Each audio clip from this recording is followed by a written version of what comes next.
You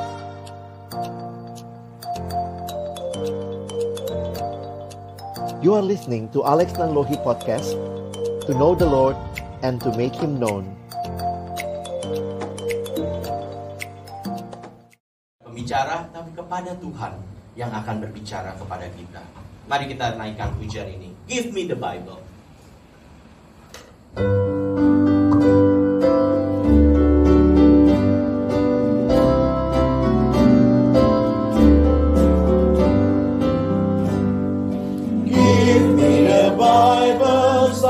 Gladness gleaming, to cheer the wanderer, lone and tempest storms.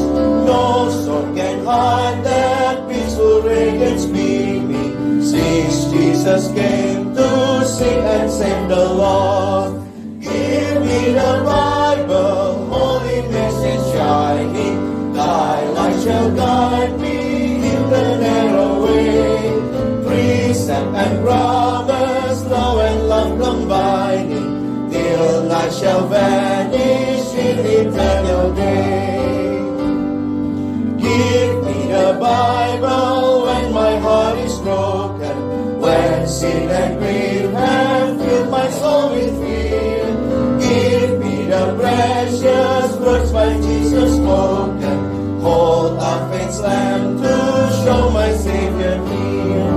Give me the Bible, holy message shining, thy light shall guide me in the narrow way. Precept and promise, law and love combining, till night shall vanish in eternal day. Give me the Bible, all my steps enlighten, teach me the danger of this filthy Lord, that lamp of safety or the gloom shall brighten, that light alone the path of peace can show. Give me the Bible, holy message shining, thy light shall guide me in the narrow way.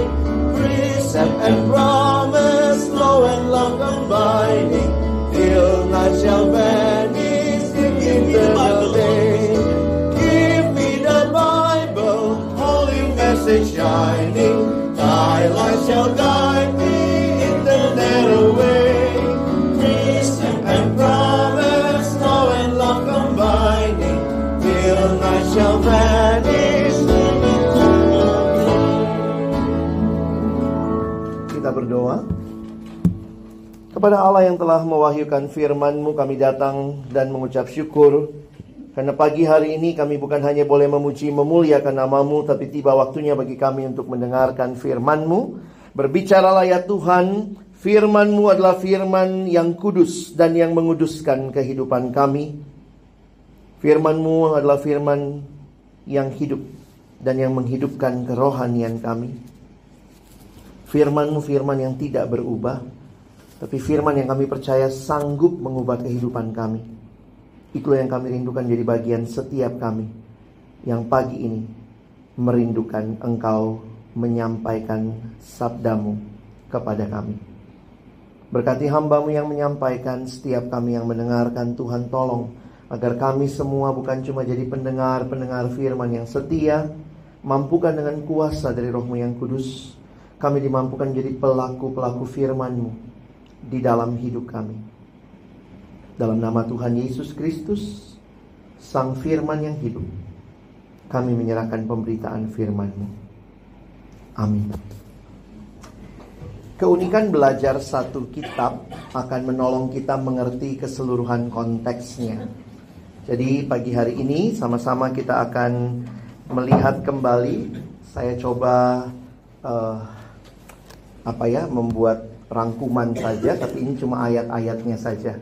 Jadi teman-teman, kita lagi banyak dengan Korea. Nah, ini kartun versi Korea. Terima saja, Yesusnya sipit, Paulusnya sipit, dan Timotiusnya sipit. Oke?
Kalimat tadi terakhir, God's word can never be changed by its opponents, only by its messenger. Firman Allah tidak mungkin terbelenggu hanya oleh orang di luar yang menentangnya, tetapi firman Allah justru terbelenggu ketika kita yang memilikinya tidak menyampaikannya. Hari ini kita akan belajar dari 2 Timotius pasal yang ketiga. Jadi waktu melihat ini, mari tempatkan diri kita seperti Timotius yang sedang berada di dalam situasi yang tidak mudah. Sebagai seorang pemimpin yang masih muda secara usia, harus ada di gereja Efesus yang penuh pergumulan. Karena itu saya coba ambil outline John Stott saja bagi kita yang tertarik membaca 2 Timotius. John Stott membaginya dengan kata kunci Injil. Melihat inilah kebutuhan yang harus disampaikan dari setiap generasi. The charge to guard the gospel, the charge to suffer for the gospel, pasal yang kedua. Pasal yang ketiga bicara the charge to continue in the gospel. Dan pasal yang keempat nanti kita akan belajar di akhir adalah tentang the charge to proclaim the gospel. Bagian yang pertama pasal 1. Kemarin Bang Riko sudah membawakan peliharalah harta yang indah. A guard, the charge to guard the gospel. Pasal yang kedua, Kalina bawakan kemarin bicara tentang perintah untuk menderita demi Injil. Karakter yang harus dimiliki oleh setiap pelayan Tuhan di dalam setiap generasi. Ikutlah menderita sebagai seorang prajurit dan seterusnya. Dan hari ini kita akan melihat the charge to continue in the gospel. Ayat 13-14 merangkum apa yang ada di dalamnya. Orang jahat dan penipu akan bertambah jahat. Mereka akan menyesatkan dan disesatkan. Tapi hendaklah engkau tetap berpegang kepada kebenaran yang kau terima dan kau yakini. Dan pasal yang keempat nanti kita akan menutup dengan melihat bahwa Injil belum selesai diberitakan. Karena itu di hadapan Allah dan Kristus Yesus beritakanlah firman. Siap sedialah, baik atau tidak baik waktunya. Saya pikir ini adalah satu hal yang Tuhan izinkan perkantas ingat kembali. Ketika Bang Sahat minta, kita akan bahas 2 Timotius Bang. Saya pikir kenapa ya Tuhan ingatkan kita kembali bahwa Injil itu begitu penting untuk kita di setiap zaman, termasuk generasi saat ini, untuk siap memberitakannya. Mari kita membaca sama-sama 2 Timotius pasal 3. Hari ini kita melihat ayat 1 sampai ayat yang ke-17. Bagian yang akan menolong kita menghayati apa yang menjadi panggilan untuk bertekun dalam Injil. Mari kita membaca bergantian. Saya akan mulai bersama teman-teman pria membaca ayat 1. Teman-teman wanita membaca ayat yang kedua.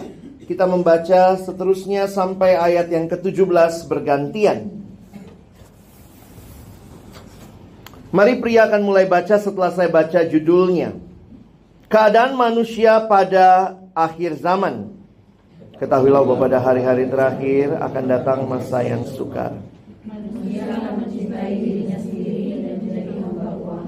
Mereka akan berbual dan menyumbangkan diri. Mereka menjadi pemfitnah. Mereka akan berontak terhadap orang tua dan tidak tahu berterima kasih, tidak mempedulikan agama, tidak tahu mengasihi, tidak mau berdamai, suka menjelekkan orang, tidak dapat mengekang diri, garang, tidak suka yang baik, suka mengkhianat, tidak berpikir panjang, berlagak tahu, lebih menuruti hawa nafsu daripada menuruti Allah. Secara lahiriah mereka menjalankan ibadah mereka, tapi pada hakikatnya mereka memungkiri kekuatannya. Jauhilah mereka itu. Sebab di antara mereka terdapat orang-orang yang menyeruduk ke rumah orang lain dan menjerat perempuan-perempuan lemah yang syarat dengan dosa dan dikuasai oleh berbagai-bagai nafsu. Walaupun selalu ingin diajar, namun tidak pernah dapat mengenal kebenaran. Sama seperti Yanes dan Yambres menentang Musa, demikian juga mereka menentang kebenaran. Akal mereka bobrok dan iman mereka tidak tahan uji. Tetapi sudah pasti mereka tidak akan lebih maju, karena seperti hal yang Yambres, kebodohan mereka pun akan nyata bagi semua orang. Tetapi jika orang mengikuti ajaranku, cara hidupku, pendirianku, imanku, kesabaranku, kasihku, dan keturunanku. Engkau telah ikut menderita penganiayaan dan sengsara seperti yang telah kuderita di Antioquia dan di Iconium dan di Listra. Semua penganiayaan itu derita dan Tuhan telah melepaskan aku daripadanya. Memang setiap orang yang mau hidup beribadah di dalam suci Yesus akan menderita aniaya. Sedangkan orang jahat dan penipu akan bertambah jahat, mereka menyesatkan dan disesatkan. Tetapi hendaklah engkau tetap berpegang pada kebenaran yang telah engkau terima dan engkau yakini, dan selalu mengingat orang yang telah mengajarkannya kepadamu. Ingatlah juga bahwa dari kecil engkau sudah mengenal kitab suci yang dapat memberi hikmat kepadamu dan menuntun engkau kepada keselamatan oleh iman kepada Yesus Kristus. Segala tulisan yang dihilangkan Allah memang bermanfaat untuk mengajar, untuk menyatakan kesalahan, untuk memperbaiki kelakuan, dan untuk mendidik orang dalam kebenaran. Dengan demikian tiap-tiap manusia kepunyaan Allah diperlengkapi untuk setiap perbuatan baik. Apa yang akan kita perhatikan bagaimana Paulus mendorong Timotius untuk terus di dalam bagian ini bertekun di dalam Injil. Saya pikir ada dua hal yang saya rangkum. Yang pertama adalah Paulus mengajak Timotius melihat kondisi zaman di mana Timotius hadir dan melayani. Dan yang kedua, apa yang sudah atau apa yang Timotius butuhkan melayani di dalam zaman yang seperti ini. Dan saya pikir ini juga yang mari kita refleksikan sambil kita membaca, merenungkan, mendengarkan bahwa apa yang jadi kondisi di sekitar kita, bagaimana perkantas dipanggil Tuhan melayani di generasi ini, di zaman ini. Sebagaimana Timotius dipanggil di zamannya. Dan mari kita lihat hal-hal yang kita butuhkan. Mungkin ini bukan hal yang baru yang saudara dan saya butuhkan, tapi hal-hal yang sudah ada, yang Tuhan tegaskan kembali bagi kita. Yang pertama kita melihat kondisi zaman. Ada gambaran manusia akhir zaman yang disampaikan oleh Paulus dalam ayat 1 sampai ayat yang ke-9. Kalau nanti teman-teman perhatikan, ini adalah gambaran yang diberikan oleh Rasul Paulus. Dan ini bukan hal yang Timotius belum tahu. Karena itu kalau kita perhatikan kalimatnya, ketahuilah bahwa pada hari-hari terakhir akan datang masa yang sukar. Kata ketahuilah di sini bukan bicara sesuatu yang Timotius belum tahu. Dari mana kita simpulkan itu? Perhatikan istilah hari-hari terakhir. Di dalam Alkitab ada dua istilah yang biasa dipakai. Bisa dipakai hari terakhir, last day. Bisa juga hari-hari terakhir, last days. Beda ya? Satu singular, satu plural. Kalau itu singular, last day, itu biasanya menunjuk kepada hari terakhir, the final day. Atau kalau bahasa awamnya kiamat, bahasa teologisnya parousia, kedatangan Kristus kali yang kedua. Jadi itu yang kalau bilang pada hari yang terakhir, itu last day. Tapi kalau Alkitab bicara last days, ini adalah satu periode dari Yesus datang pertama kali sampai dia datang nanti yang kedua kalinya. Jadi kalau kita perhatikan, ini adalah bicara Paulus bilang ke Timotius, ketahuilah bahwa pada hari-hari terakhir Paulus hidupnya di mana?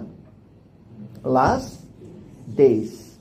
Timotius hidupnya di last days. Kita hidupnya di last days. Ini bukan nubuat, tetapi sesuatu yang sudah nyata jelas, dan bagaimana ini di setiap zaman akan berulang, teman-teman.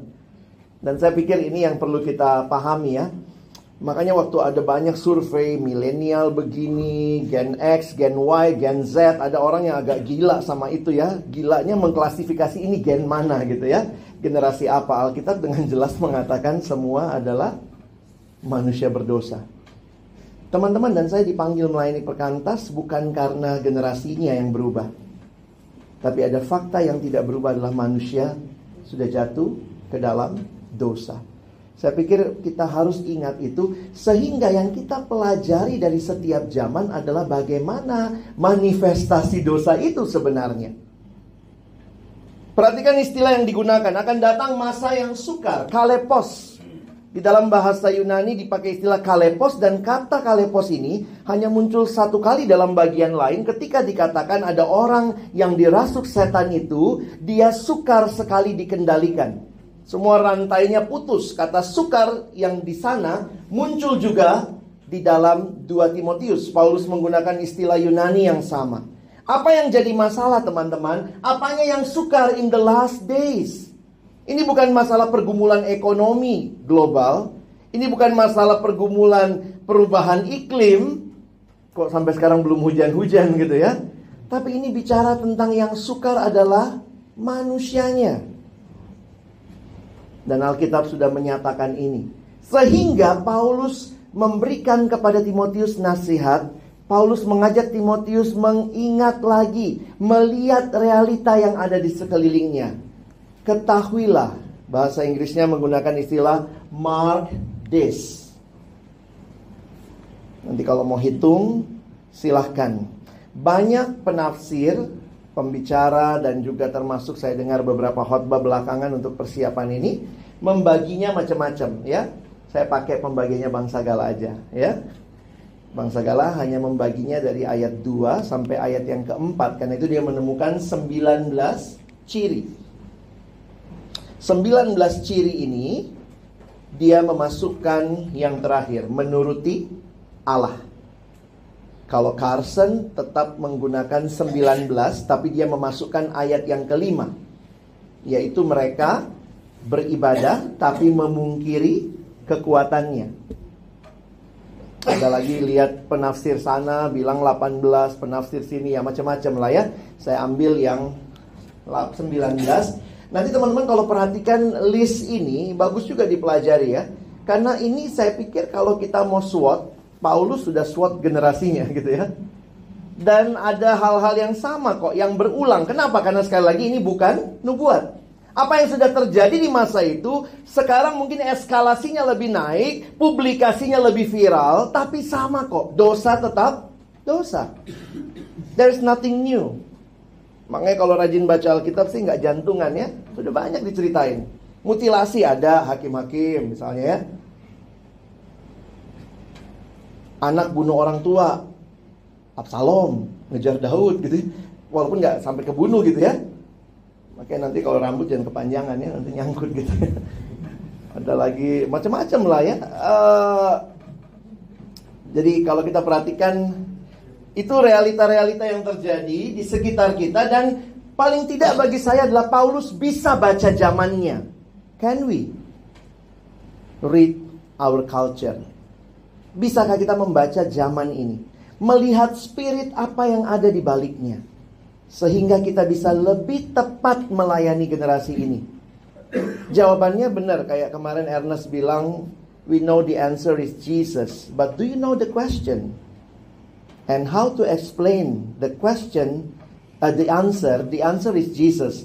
Tapi kita tahu nggak pertanyaan mereka apa? Kadang-kadang kita nggak dengar pertanyaan mereka, udah sibuk bicara Yesus, dan itu nggak jadi relevan buat mereka.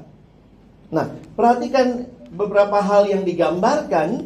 Ini semua bicara, misalnya ada kalau Carson bilang 4 yang pertama ini akan bicara selfish, ego.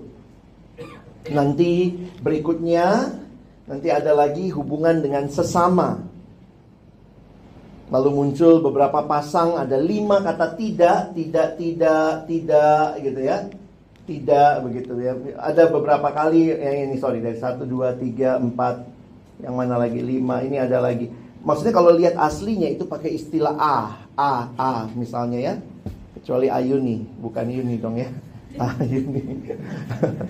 Bahasa Yunaninya tuh pakai A begitu ya. Nah, tapi ada yang menarik, saya ambil penafsiran salah seorang penafsir mengatakan, perhatikan sebenarnya di bagian ini ada 2 kata cinta di atas, 2 kata cinta di bawah.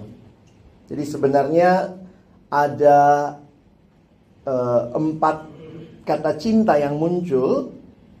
Jadi sebenarnya bahasa Indonesia kan lumayan sering nggak konsisten menerjemahkan ya. Kalau bahasa Inggris itu manusia akan mencintai dirinya sendiri, lalu ini mencintai uang. Di bawah mencintai hawa nafsu, lalu mencintai Allah. Masalah generasi ini adalah they put their love on the wrong things, which is not God. Makanya saya pikir Yesus tuh, paling sederhana ngajarnya ya. Apa intinya? Kasihilah Tuhan Allahmu dan kasihi sesama manusia. Masalah generasi kita adalah they put their love on wrong things. Makanya dalam 2 bagian awal, 2 bagian akhir, jadi semua yang ada di tengahnya, kalau teman-teman perhatikan, ini cuma masalah salah naruh kasih. Tidak tepat memberlakukan love. NIV lebih jelas memberikan gambaran dengan istilah lovers. Lovers of themselves, lovers of money, lovers of pleasures, and at the same time, lovers of God. Mau mengasihi Allah, tapi juga mau mengasihi yang lain.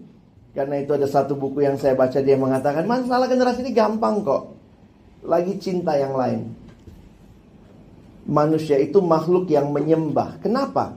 Karena kita memang dicipta oleh Allah untuk Allah. Saya waktu pelajari lagi doktrin manusia gitu ya. Iya menarik juga ya. Saya diciptakan oleh Allah untuk Allah. Berarti saya akan selalu cari yang disembah. Makanya dikatakan manusia adalah makhluk yang menyembah. Kita tidak punya pilihan lain. Sebagai makhluk yang diciptakan pasti menyembah, always worship, pilihan kita cuma 2. Sedang menyembah Allah yang benar atau sedang menyembah Allah yang salah. Kita bukan pilihannya menyembah atau tidak menyembah. That is not the option. Kenapa? Kita pasti menyembah. Karena itu cuman pilihannya saya sedang menyembah Allah atau sedang menyembah yang bukan Allah. Berarti itu namanya berhala. Makanya dalam 2 pilihan ini, itu istilah perjanjian lama. Makanya Martin Luther bilang begini. Menarik sekali Alkitab bicara hukum pertama, jangan ada padamu Allah lain. Tuhan udah tahu ini makhluk gua nih pasti nyembah terus. Karena itu jangan sampai dia menyembah Allah yang lain. Itu istilah perjanjian lama. To worship is human. Menyembah itu adalah manusia. Nah perjanjian baru Yesus kasih lebih positif. Karena kalau di perjanjian lama kan jangan. Makanya Martin Luther bilang gak mungkin kamu cuma melanggar 1 perintah Allah. Setiap orang yang melanggar minimal melanggar 2. Kok bisa? Waktu dia mencuri, jangan mencuri. Pertama dan terutama, Allah yang kamu sembah artinya siapa? Uang, harta. Jadi orang yang mencuri melanggar hukum ke-7 itu tidak mungkin cuma melanggar 1 hukum, kata Luther. Pasti 2. Karena yang dia langgar pertama dan terutama adalah hukum yang pertama. Orang yang berzina dia tidak hanya melanggar 1 hukum tentang persinahan. Dia melanggar 2 hukum. Karena Allah yang menjadi pusat hidupnya adalah hawa nafsunya, seks, lovers of themselves. Jadi Alkitab perjanjian lama, kalau kita gali tentang idol, banyak menjawab bahwa to worship is human.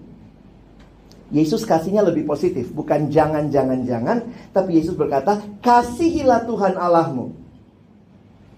Sehingga kalau saya gabung PL dan PB, dalam perenungan saya lihat to worship is to love.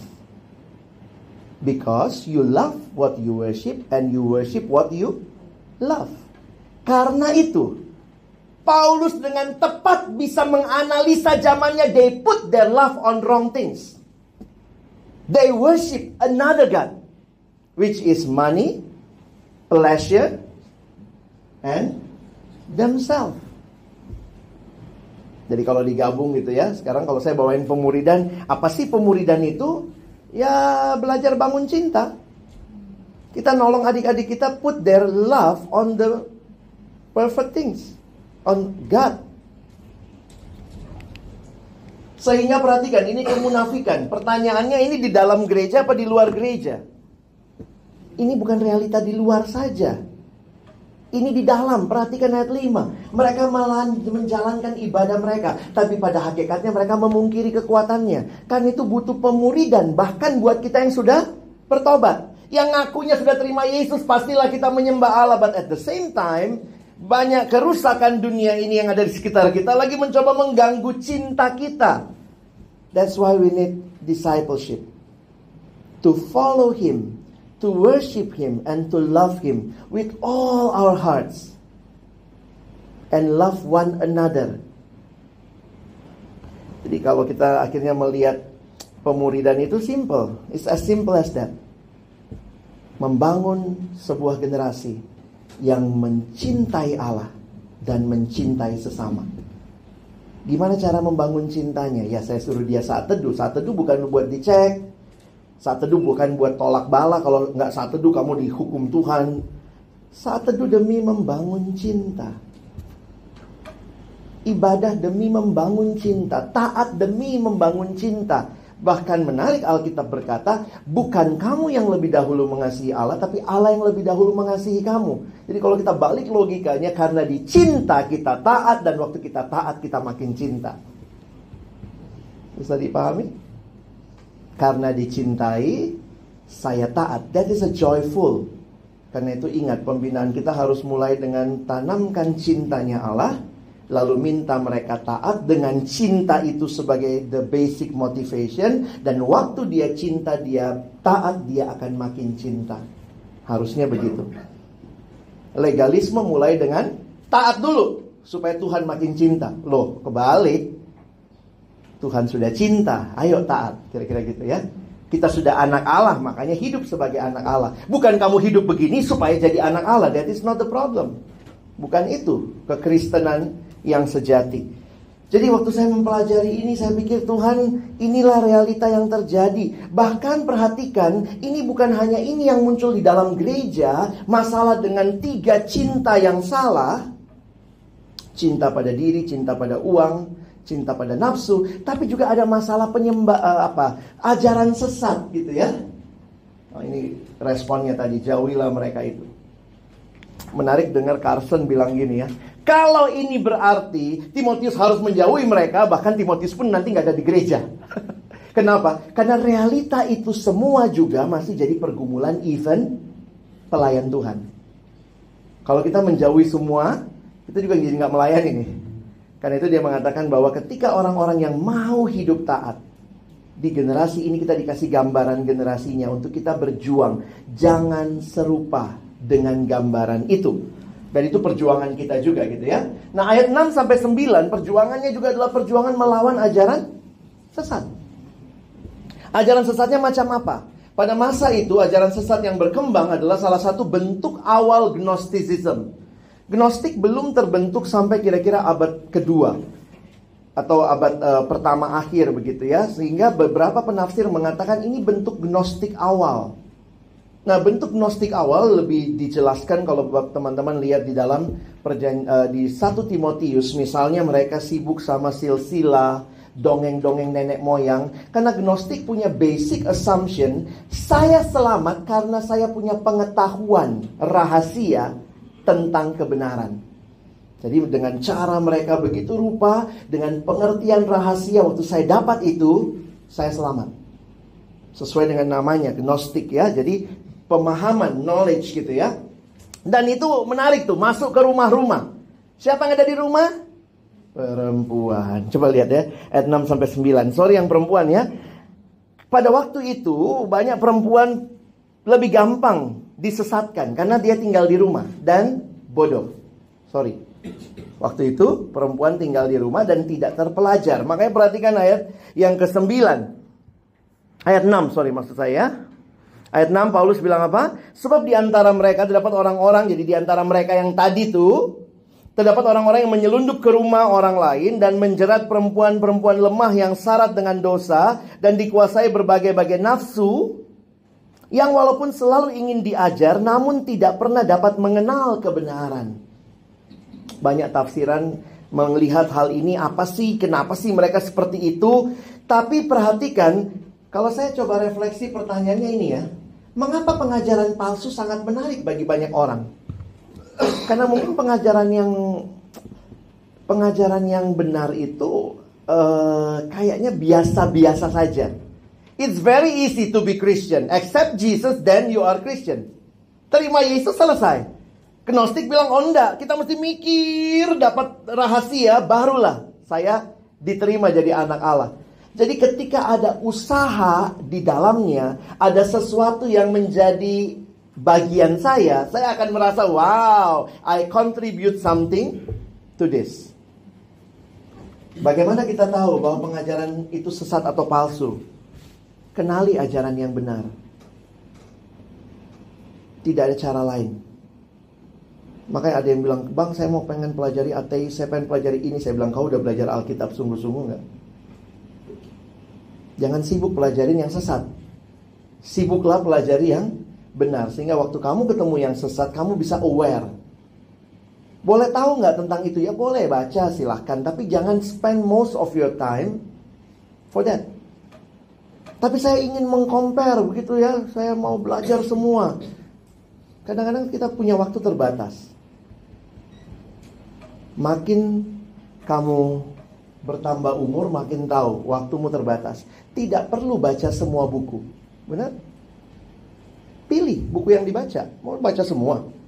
Buku terbitnya lebih cepat dari kemampuan kita baca kok. Makanya staff beli buku dulu. Bacanya Tuhan Yesus datang. Karena saya pikir ya ini juga, jangan sampai kita spend most of our time not doing the good things gitu ya.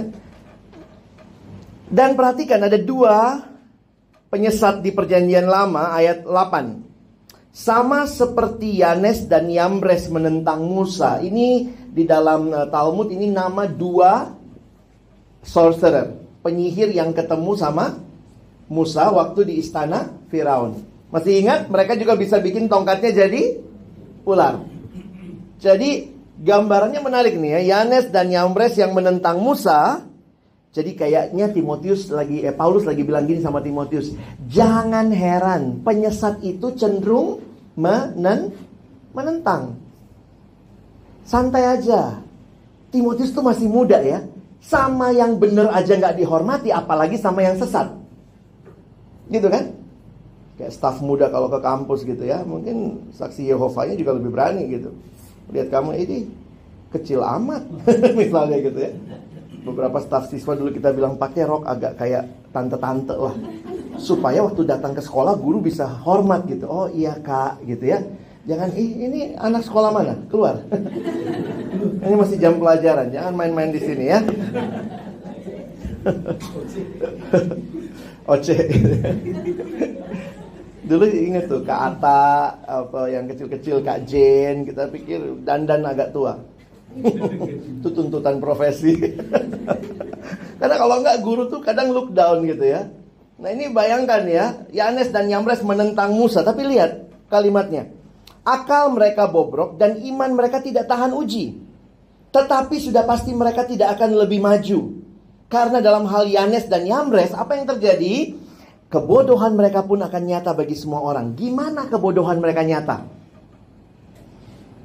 Para penafsir mengatakan dalam kaitan waktu bikin tongkat jadi ular, Musa bikin tongkatnya jadi ular, dia lempar jadi ular, Yanes Yambres lempar juga jadi ular. Gimana akhirnya nyata kebodohannya?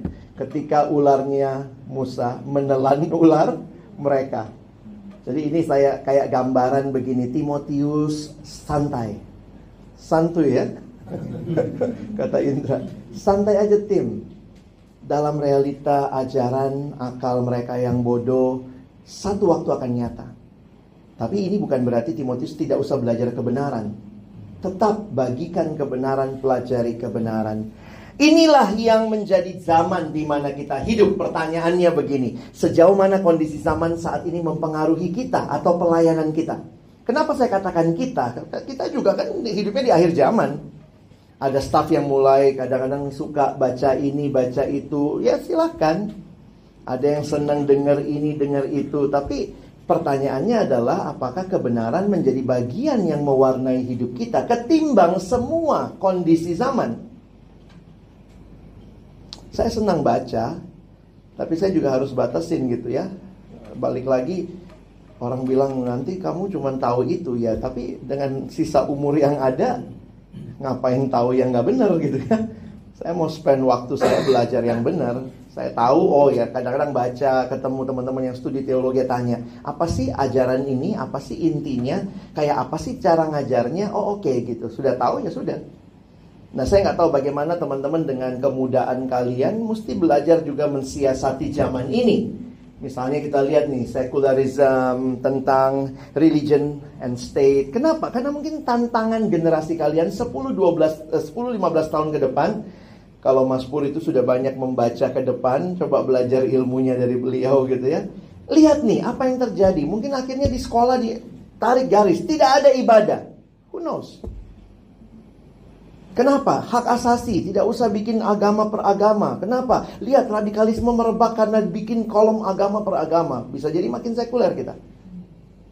Who knows? Kita nggak tahu ya. Itu di Amerika tahun 60-an terjadilah sekularisme. Ketika dipisahkan agama itu hanya boleh main di ruang privat, tidak boleh ada di ruang publik. Jadi waktu itu sekolah-sekolah di Amerika terbiasa. Sekolah negeri pun karena mereka merasa mereka Christian country ya, makanya waktu ibadah atau waktu mulai sekolah doa dulu. Terus sekitar tahun 60-an dihapus. Nggak ada doa dulu. Itu wilayah privat, jangan dibawa ke ruang publik. Padahal dia lupa, uangnya masih begitu ya, in God we trust. Jadi lucu juga, dipisahkan begitu rupa dengan alasan hak asasi. Waktu saya studi di Inggris, dengar berita ada kemungkinan waktu kami studi itu ada undang-undang yang mau digodok. Apa undang-undangnya? Tidak boleh pasang advertisement agama. Untung undang-undang itu nggak jadi. Tahu apa yang kena? Gereja nggak boleh pasang salib. Kalau pasang salib harus bayar pajak. Gelo kan Inggris? Ini lagi bingung dia sama Brexit lagi ya. Jadi akhirnya mereka bikin, nggak bisa tuh. Kenapa? Atas nama hak asasi, kalau dia boleh pasang, kamu juga boleh pasang, biar semua boleh pasang, bikin pajak. Puji Tuhan nggak jadi ya. Bayangkan gereja-gereja kalau nggak sanggup bayar pajak, turunin salibnya. Lucu. Negara lu udah dari dulu pakai salib. Belakangan karena atas dasar hak asasi manusia, begitu ya. Ini pergumulan teman-teman dan saya juga. Pragmatism, nah ini lebih jelas ya. Konsumerisme, hedonism, materialism. Hey, that's mine. Udah ini anak nggak punya apa-apa gitu ya. Emang kekuatan kartun ya Nas ya. Begitu digambarin ada laba-labanya pasti miskin. Cuman pakai laba-labanya. Ini miskin pasti. Tapi orang kaya tetap bilang apa? It's mine. My goodness. Di baliknya apa, semangat apa? Cinta diri, cinta uang, cinta nafsu. Di baliknya lagi dosa. You can name every generation, but at the core it's sin. Post-truth sekarang. Ini banyak belajar sama KDV nih ya. Hal-hal yang mana yang objektif, nggak objektif, makin bingung gitu ya. Dan kita pun makin bingung. The word of the year is feeling. Ya, yang penting kan rasanya, perasaannya. Ya kadang-kadang saya juga harus katakan kita dalam masa yang lalu pembinaan kita buang semua feeling. Seolah-olah nggak boleh berfeeling. Sekarang feeling diangkat lebih tinggi dari fakta. Jadi kalau dia tertekan, meskipun dia salah, kita mesti hargai. Gila ya. Karena itu LGBT diminta punya hak yang sama. Kenapa? Kita sudah bully mereka. Jadi seolah-olah sebagai mereka kita sering hurt their feeling, then we have to accept them. No way. Tidak bisa. Feeling tidak menggantikan kebenaran. Dan harusnya feeling dan kebenaran berjalan beriringan. Karena banyak orang punya kebenarannya juga nggak punya feelingnya. Itu kadang-kadang juga unik ya. Makanya ada yang otaknya tahu sih, tapi hatinya nggak berasa. Saya tanya sama siswa, nyontek salah nggak? Salah kak. Lihat orang nyontek marah nggak? Tahu kan? Nyontek nggak boleh. Lihat orang nyontek masih marah nggak? Feelingnya apa? Oh enggak sih kak. Kenapa? Gue juga nyontek. Gitu ya. Lihat, lu nyontek, gue juga. Tos. Sama. Loh, hati-hati, kita pun harus membina feeling. Feeling harus diarahkan dengan kebenaran. Sehingga Paulus dan juga misalnya Daud berkata, air mataku berlinang seperti aliran air karena orang tidak berpegang pada firman-Mu. Itu bukan cuma masuk di wilayah knowledge. Nah ini pertanyaan buat kita. Pembinaan kita membina apanya? Membina sekedar pengetahuannya. Discipleship itu membina seluruh keberadaan sebagai a whole being. Belum lagi worldview. Worldview itu banyak banget. Kadang-kadang tipis bedanya. Beda tipis. Sehingga mesti digali apa ada di belakangnya, ada apa lagi. Di belakangnya ada apa lagi. Ada yang coba bikin diagram. Silakan lihat sendiri. Yang warna merah ini adalah worldview-nya. Jadi mulai dari atas. God exists, percaya apa enggak? Kalau yes, berarti pertanyaan selanjutnya, more than one God exists? Kalau yes, kamu polytheist. Selesai diskusi ya. God exists, yes. More than what God exists? No. Kalau sudah no, tanya lagi. God is in control of the world now? Kalau dia bilang yes, God exists independently, yes or no, gitu kan? Dari situlah nanti. Kalau dia bilang Tuhan tidak mengontrol, langsung misalnya no, berarti deist. Tuhan cuma cipta, habis cipta Tuhan liburan. Nanti kiamat datang lagi. Ada yang merasa begitu. Jadi God created, jangan sampai di situ. Apakah waktu dia created dia lepas tangan? Nah ini kapan-kapan kita diskusi gitu ya. Ini di sekitar kita loh. Mahasiswa kita, ilmu-ilmu yang dibuat banyak berdasarkan non-taste view. Semua terjadi karena ini bentur sama ini, berantem sama ini gitu ya. Lucu juga gitu ya. Jadi waktu saya perhatikan ini, kita yang mana? Kita lagi membangun murid. Murid yang sederhananya adalah pecinta Allah. Apa bukti kita mencintai Allah? Kita baca sama-sama ya, 1, 2 ya. Jikalau kamu mengasihi aku, kamu akan menuruti. Mengasihi Tuhan dibuktikan dengan ketaatan. Tapi yang kedua, mengasihi Tuhan dibuktikan juga dengan 1, 2 ya. Saudara-saudaraku yang kekasih, jikalau Allah sedemikian mengasihi kita, maka haruslah kita juga saling mengasihi. Jadi teman-teman bisa lihat, murid yang mencintai Allah, maka ada 2 respon. Dia taat sama Allah, dan dia hidup dalam kasih. Ini yang kita harus bangun. Di tengah kondisi zaman yang terus berubah, menawarkan begitu banyak tantangan kepada kita, pikirkan baik-baik bagaimana Tuhan pakai kita membangun cinta. Apa yang Timotius butuhkan? Kalau itu kondisinya, yang Timotius butuhkan, itu kelihatan dari 3 hal yang Paulus ingatkan. Paulus mengingatkan Timotius, kamu sudah punya ini. Ya. Jadi menarik sekali untuk memperhatikan bagaimana Timotius diingatkan. Ada 2 hal yang muncul dalam bahasa Yunaninya di dalam ayat yang ke-10 dan ayat yang ke-14. Jadi itu bisa menjadi penanda melihat bagiannya ya. Ayat 10 itu dalam bahasa Yunaninya dimulai dengan kata tetapi engkau. Di Alkitab kita apa? Begitu ya. Tetapi engkau. Ayat 14-nya agak sedikit beda. Tetapi hendaklah engkau. Sebenarnya muncul 3 kali. Satunya muncul di kemarin, pasal 2 ayat 1. But you then my son. Ini bahasa Yunaninya kayak bahasa Batak ya. Sude. Ya.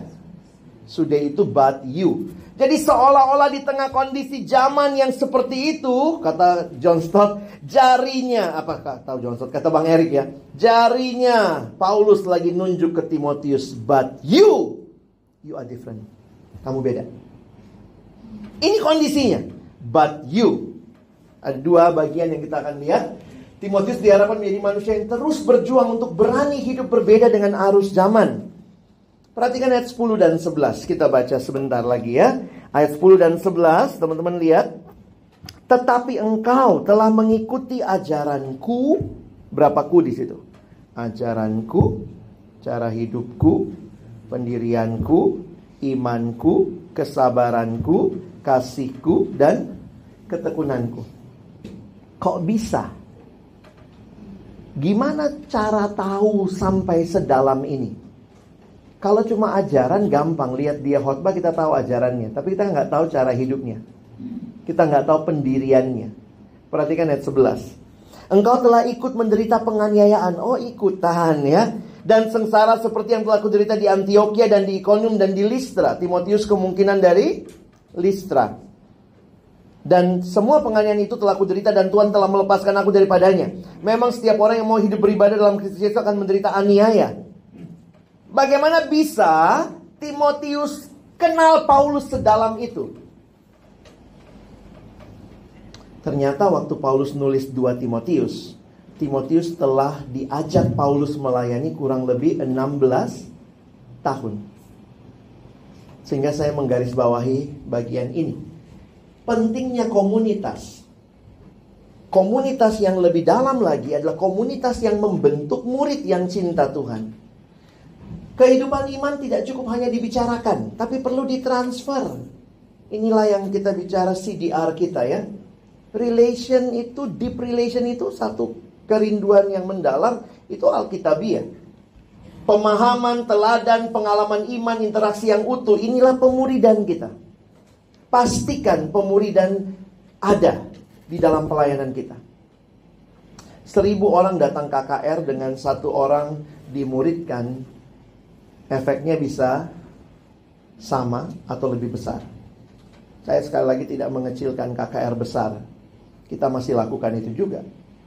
Tapi jangan lupa, pentingnya ada relasi yang dalam. Pertanyaan Paulus, atau mungkin kalau kita baca ini ya, Paulus sangat care dan concern sama Timotius. Satu relasi yang dalam. Dia beri hidupnya untuk Timotius. Tanam dirimu pada orang-orang yang akan melanjutkan pelayanan ini. Pelayanan yang besar tidak diakhiri ketika kamu terlihat besar. Kamu bisa melayani di mana-mana, tapi ada pribadi-pribadi yang mengerti dengan jelas, menangkap dengan jelas apa yang menjadi kerinduan hati kita. Timotius tidak, Paulus nampaknya kalau baca 2 Timotius tidak takut lagi mati. Dan salah satu yang saya lihat adalah karena dia sudah punya murid yang mengerti, menangkap dengan sangat tajam, sangat jelas semua kerinduannya. Dan saya pikir saya suka nanya gitu ya, saya udah siap mati gak ya? Ketika ada orang-orang yang dengan tajam bisa melihat dan menangkap apa yang ada di hati saya. Dan mari kita belajar untuk menginvestasikan hidup kita. Pentingnya komunitas yang menghidupi visi dan terus ditransfer. Kalau itu tidak terjadi, saya pikir gak ada harapan sih buat pelayanan kita ya. Yesus balik ke surga, misi belum selesai. Paulus mati, misi juga belum selesai. Kita ini bakal mati kok. Kalau kita cuma hidup membangun kebesaran kita, orang lihat kita besar, kita tidak tanam diri kita, tidak memberikan waktu hidup kita buat orang-orang yang kita layani, saya pikir saudara akan mati dengan nama besarmu. Oke, saya harap ini jadi kerinduan kita. Komunitas yang Betul-betul pemuridan yang dalam, yang dimulai dari relasi yang dalam. Yang kedua, kalau tadi bicara orang, sekarang bicara firman. Bagi saya pentingnya kitab suci. Seolah-olah Paulus mau bilang begini.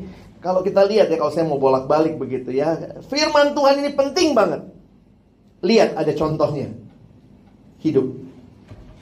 Jadi bukan cuma firman, tapi juga kita butuh hidup yang melakukan firman. Itulah hidup Paulus tadi yang dia transfer ke Timotius. Jadi di tengah kondisi zaman kayak begini, apa yang teman-teman dan saya butuhkan? Terus punya komunitas yang menghidupi firman, terus memberitakan firman. Kalau kita kehilangan dua hal itu, selesai kita. Firman itulah yang mendasari pemahaman, membentuk perilaku. Bayangkan ditaruh di satu perikop, di atasnya ada kondisi zaman yang kayaknya hopeless. Gimana mau diubah? Orang yang tidak cinta Tuhan, tidak cinta orang tua, berontak terhadap orang tua. Ada hope nggak? Ada. Hope-nya apa? Tempelkan. Ini istilah bangsa galau waktu saya mahasiswa. Tempel hidupmu kepada orang-orang yang memang hidup dalam firman. Tempel hidupmu. Kalau perlu minta, saya mau masuk hidup kakak, saya mau masuk hidup abang, saya mau belajar. Dulu orientasi staff begitu ya. Karena mungkin masih dikit kali ya, bukan bentuknya kelas. Saya ingat banget waktu saya mahasiswa, saya lihat itu namanya Kak Uci. Kak Uci staff Palu dulu ya kak ya. Kak Uci itu OS-nya kayaknya sama Bang Agus. Jadi Bang Agus ke FISIP, Kak Uci ikut gitu ya, tempel aja. Makan gitu ya. Kalau sekarang kan paling cuman waktu ke daerah itu sebenarnya ke daerah, makanya kalian nggak diharapkan melayani. Tempel aja hidup staff seniornya. Sayangnya kadang ditaruh sama staff junior. Jadi bingung juga yang ditempel kemiskinannya gitu ya. Miskin bareng-bareng gitu ya. Harusnya kan biasanya ditempel sama yang senior dulu. Saya ingat banget, Kak Uci itu kemana Bang Agus pergi ikut tuh. Kecuali ke toilet kali ya. Begitu tuh hidupnya, benar-benar tempel gitu ya. Saya pikir-pikir iya penting nih kayak begini nih. Hidup yang melakukan firman, komunitasnya dan kitab suci jadi mendasari pemahaman bentuk perilaku bisa. Thank you tadi Ray pilih lagu itu juga membuat saya juga meyakini gitu. Kadang-kadang kita berpikir gimana sih ngubah anak ini. Tapi kalau kalian pernah mimpin kelompok kecil pasti kalian punya kesaksian ya. Gimana interaksi dia dengan firman, dengan komunitas yang tadinya tidak cinta orang tua bisa mulai doain orang tua. Wah itu kan kita bangga banget gitu ya. Kita pikir karena kita, padahal karena Tuhan. Yang tadinya sulit sekali. Ada yang bilang, Kak saya sulit sekali sharing. Setelah kelompok kecil belajar berbagi, bisa mulai sharing. Tadinya rajin banget nonton film porno, gimana berubah? Ketika firman demi firman membangun, mengubah komunitas yang menolong. Saya pikir wow. Jangan berhenti memuridkan. Itu jawaban Allah bagi pergumulan generasi. Saya mengamini apa yang dikatakan oleh Grant Skeldon. Udah selesai terjemahin belum? Doain ya, Bang Ray lagi terjemahin buku Grant Skeldon, akan diterbitkan tahun depan oleh Literatur Nasional. Kita sudah dapat hak terbitnya. Grant Skeldon, waktu saya pertama kali tahun lalu November baca bukunya, saya langsung bilang ini harus diterjemahin. Dia cuma bilang sederhananya begini, jangan bicara pergumulan generasi, ini pergumulan pemuridan. Kalau yang senior, yang tua, lihat yang ini tidak lakukan, maka yang kau harus lakukan bukan mengkritisi mereka, dampingi mereka. Kaget saya waktu baca itu. Wow. Bahkan dia bilangnya agak kasar juga dia ngomongnya ya. Stop mengkritisi kalau kau tidak invest apa-apa untuk generasi ini. Jangan berani bicara. Tapi mari bicara ketika engkau dan saya sedang berjalan mendampingi generasi ini. Kita bilang anak sekarang gak tahu aturan. Yuk ajarin mereka aturan. Gimana caranya? Beri diri buat mereka. Dampingi mereka. Kaget waktu saya baca, sehingga dia tulis di situ. Bab 5. Gereja bukan punya masalah milenial. The church doesn't have a millennial problem. The church have discipleship problem. Why? Because the older generation, they don't want to disciple the new generation. They keep criticizing them. Change your life, change your lifestyle. Hormati saya. But they don't even give themselves for them. Karena itu saya kaget. Di bagian awal bukunya, Grant Skeldon banyak sekali foto-foto orang-orang yang dia anggap mendisciple dia. Kaget juga, salah satunya Martin Luther. Dia itu ada fotonya. Karena apa? Dia bilang Martin Luther disciple dia dalam baca. Tapi kemudian dia cerita tentang ada satu pembimbing dia yang dia bilang orang inilah yang waktu saya bertobat menginvestasikan hidupnya bagi saya. Terus dia cerita tentang temannya, itu saya ingat banget ya. Dia cerita tentang temannya ini datang ke salah satu pendeta terkenal. Pak, muridkan saya. Pendeta itu langsung bilang apa? Maaf, jadwal saya sudah penuh. Dia bilang, saya tidak minta jadwal Bapak. Masukkan saya ke jadwal Bapak. Kemanapun Bapak pergi saya ikut. Itu pemuridan. Itu yang Yesus lakukan kan? Jadi kalau kita bilang tambahin lagi orang dalam jadwal kita, aduh udah sibuk banget nih, gimana cara nih? Pemuridan adalah, yuk ikut saya. Kamu akan tahu bagaimana saya makan. Kamu akan tahu bagaimana saya menghadapi orang tua saya. Kamu akan tahu bagaimana saya hidup. Nah mungkin ini yang kayaknya kita di kota besar makin sulit ya. Saya ngalamin sebenarnya pemuridan waktu di Makassar, di siswa itu hidup kita tuh bisa kebuka gitu ya sama PKK kita. Karena kita kelompok kecilnya di rumah gitu ya, karena kotanya lebih kecil. Jadi benar-benar superficiality itu terkikis sedikit demi sedikit. Walaupun pasti juga nggak semua hal kita tahu ya. Jadi saya melihat ini jawaban bagi generasi ini. Ketika ada firman, ketika ada komunitas yang menghidupi firman. Firman itu apa? Untuk mengajar, bisa mengajar. Jangan stop. Kadang-kadang kita bingung gimana sih ya caranya anak ini gak mau dengar firman. Cari cara supaya dia mau dengar. Jangan ganti dengan tips and trick menghadapi orang tua. Yuk ajak PA sama-sama, hormatilah orang tuamu. Firman itu bisa menyatakan kesalahan kayak cermin, ketahuan nih salah gue nih. Ada siswa marah sama saya, malas saya baca Alkitab Kak. Kenapa? Kok semuanya tentang saya? Dia merasa tiap kali baca, ini gua lagi gitu ya. Dalam hati saya, puji Tuhan, firman bekerja. Menyatakan kesalahan, memperbaiki kelakuan. Kalau orang Malaysia bilang, Ken, ini bisa. Ken.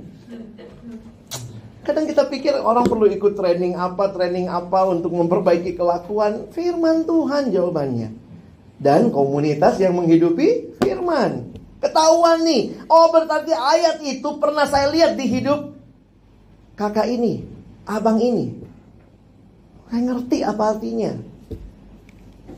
Dan mendidik orang dalam kebenaran. Dengan demikian tiap-tiap manusia kepunyaan Allah diperlengkapi untuk setiap perbuatan baik.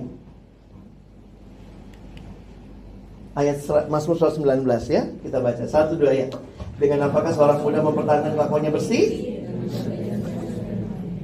Saya punya pengalaman di gereja saya, diundang jadi pembicara waktu itu ke pertemuan orang tua dan anak sekolah minggu, kelas 6, kelas 5-6. Judul pertemuannya adalah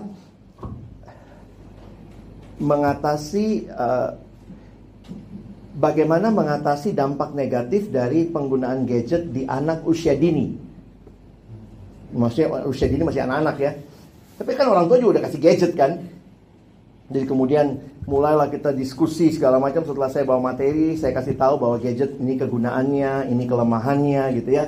Kemudian biasalah mulai tanya jawab. Mulai tanya jawab. Pak, bagaimana? Setelah saya dengar penjelasan Bapak, saya pengen tarik gadget dari anak saya. Saya bilang, itu perang dunia Bu. Udah kasih? Terus dia bilang, iya Pak, saya bingung Pak. Kenapa? Saya beliin gadget supaya dia gak main ke warnet. Di warnet tuh lebih ngeri Pak, asap rokok itu Pak. Jadi saya beliin gadget supaya dia gak main di warnet. Nah setelah saya dengar penjelasan Bapak, gimana lagi Pak, saya mesti gimana? Saya dalam hati, anak-anak lu kok gue yang pusing gitu ya. Terus banyaklah kami diskusi segala macam. Setiap kali saya kasih tips and trick selalu, tapi Pak, saya udah kasih tips and trick. Saya bilang misalnya pembatasan gadget. Ada orang tua yang batasin, yang punya mau boleh Sabtu, Minggu. Ada lagi yang masalah laptop. Saya bilang ya laptop ya. Oke, tips and tricknya adalah taruh laptop di ruang keluarga. Kalau masih di bawah SD atau bahkan anak SMP, jangan punya laptop di dalam kamar. Nanti diakses yang aneh-aneh. Harus di luar kamar. Taruh di ruang keluarga, itu peraturannya gitu. Tapi Pak, anak sekarang canggih-canggih. Terus saya ditanya, dicecer terus gitu ya. Tapi Pak, Jadi kayaknya setiap kali saya kasih apa, terus saya dibalikin. Sampai saya udah bohwat gitu ya. Saya udah gak tahu mau ngapain gitu ya. Saya bilang, oke, baca Mazmur 119 ayat 9. Dengan apakah seorang muda mempertahankan kelakuannya bersih? Dengan mengajarkan, dengan menjaganya sesuai dengan firman. Saya bilang, Bapak Ibu, saya sudah tidak punya tips and trick lagi. Baca Alkitab buat anak Bapak Ibu. Diam semua. Berapa keluarga yang tiap pagi baca Alkitab sama anak-anak?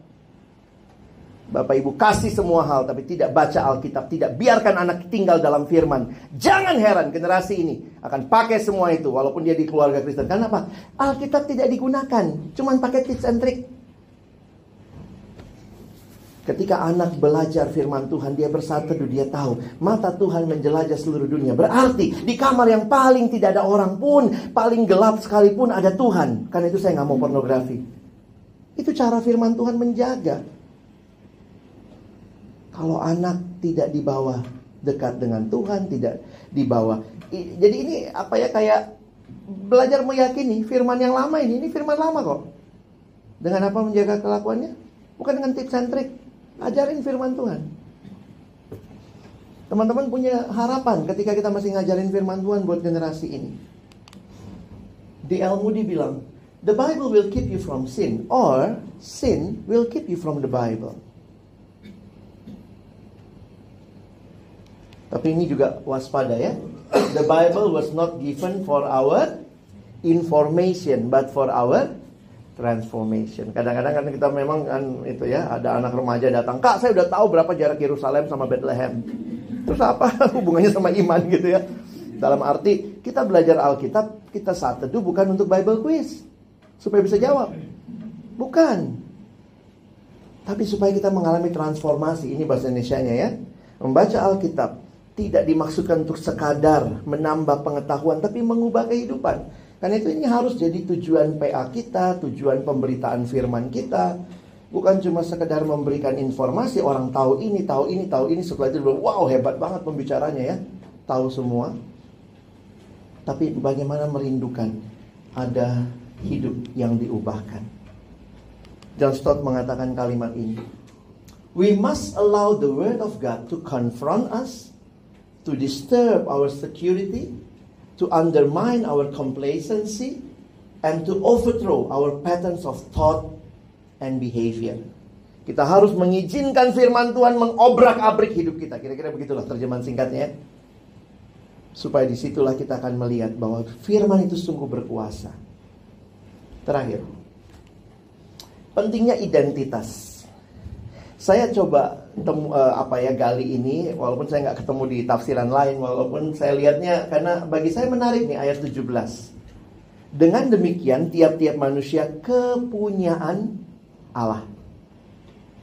Istilah itu muncul di dalam 2 Timotius 3 ayat 17. Teman-teman, hampir semua film sekarang tema utamanya apa? Identitas. Jadi waktu ikut seminar tentang pelayanan kaum muda, lalu ikut lagi evangelism consultation, bahwa ternyata semua sedunia itu dibaca bahwa tema generasi ini adalah identity. Coba lihat tuh, Joker masalah identity, dia cari siapa bapaknya. Luke Skywalker, apalagi bahkan film kartun, Zootopia. Semua it's all about identity. Kenapa? Karena ini generasi yang sedang bingung sama identitasnya. Jadi bayangkan film-film yang udah sequel, ini sequel mundur kepada identitinya. Dia ini siapa sih? Dari mana sih dia datang? Dan makanya waktu itu pembicara-pembicara cuma ngomong begini, terus beritakan tentang identity in Christ. Itu jadi jawaban salah satunya dalam pergumulan zaman ini. Mungkin kita pikir, Abu udah bosen kali ya. Tapi saya waktu keliling-keliling sekolah, gereja, saya lihat iya ya, orang perlu tahu dia siapa. Nah, Paulus bilang gini sama Timotius, tiap-tiap manusia kepunyaan Allah. Berarti ini Timotius dan semua orang yang percaya pada Kristus. Istilah yang digunakan bahasa Inggrisnya adalah man of God. That the man of God may be perfect, truly furnished, emang ya furnished ya, unto all good works. Di dalam 1 Timotius, istilah yang sama muncul. Sayangnya bahasa Indonesia terjemahannya berbeda. Ini manusia Allah. 1 Timotius 6. Kalau tadi manusia kepunyaan Allah. Memang bahasa Inggrisnya lebih tepat man of God. Manusianya Allah. Manusia milik Allah. Itu perlu jadi identitas di tengah dunia yang begitu kacau. Kita milik Allah. Inggrisnya sama. Man of God, 1 Timotius 6. Jadi kalau teman-teman perhatikan, baik 2 Timotius 3 maupun 1 Timotius 6 bicaranya sama. Man of God. Dengan demikian tiap-tiap manusia kepunyaan Allah. Di tengah-tengah dunia yang makin syarat dengan pergumulan, ingat komunitas, ingat firman, ingat identitas. Identitas itu adalah identitas kita, para pelayan, dan identitas orang-orang yang akan kita layani. Ingatkan mereka terus. You are men and women of God. Karena itu kita harus hidup beda dengan dunia. Tidak larut, tapi kita punya standpoint. Bagaimana terus bertekun dalam Injil? Kalau saudara dan saya tahu kondisi zaman dan tahu apa yang dibutuhkan untuk menjawab itu. Yang menarik ini yang kita butuhkan bukannya belum ada. Tuhan sudah kasih semuanya. Tuhan kasih komunitas, Tuhan kasih firman, Tuhan kasih identitas. Hidupilah demi Injil diberitakan. Amin. Mari kita berdoa. Bapa Surgawi, terima kasih banyak buat firman-Mu. Tolong kami. Di tengah-tengah dunia yang Tuhan kasihi, tapi dunia yang juga pada saat yang sama sudah jatuh dalam dosa, kami dipanggil menjadi pemberita kebenaran yang menghidupi Injil itu dan memberitakannya. Tolong kami bertekun di dalam kondisi yang kami sadar tidak makin mudah, tapi di dalamnya kami percaya kuasa Allah hadir dan menaungi. Terima kasih Tuhan. Kami bersyukur, tolong kami bukan cuma jadi pendengar firman, tapi jadi pelaku firman. Secara khusus dalam panggilan kami melayani bersama di Perkantas Jakarta. Seluruh staf BPC komponen, kami dalam panggilan yang sama, bertekun di dalam Injil. Dalam nama Yesus kami berdoa. Amin.